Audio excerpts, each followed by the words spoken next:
Now we enter the final stage of the recall, what we call proofing and generalization. So up until this point, we've been working the dog with complete control of the competing motivators or distractions. So we have had helpers that could shut off access to the thing the dog wanted as a form of punishment if they didn't recall.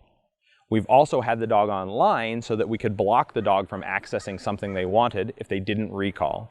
The dogs are doing well with it at this point, and we're increasing the arousal level of the distractions or the competing motivators. We've also prepared the dog to take pressure in their training. We've conditioned them to pops on the leash, and we've conditioned them to the electric collar. Now we're set up to go out into the world and start to seek out more real-life distractions, and then potentially correct the dog if they fail to recall.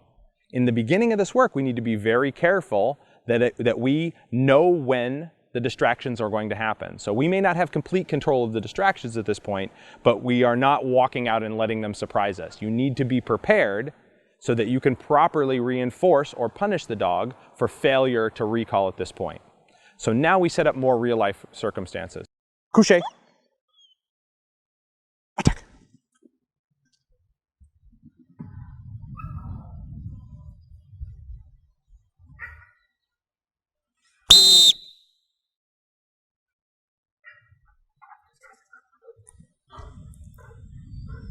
Rest.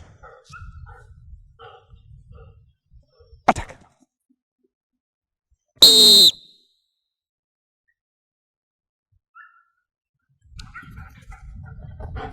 Yes.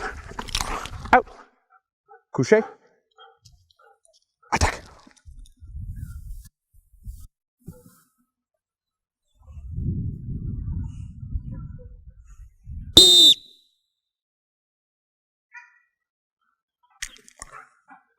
Couché. Attack.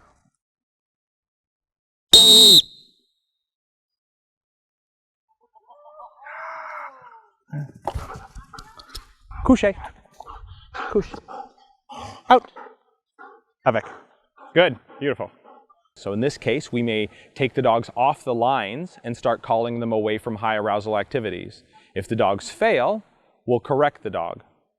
The only time we correct the dog at this point is for failure to respond. When we do any escape and avoidance training or any corrections, it's very important that the dog have the chance to avoid that consequence. So now we'll start to set up more real-life situations.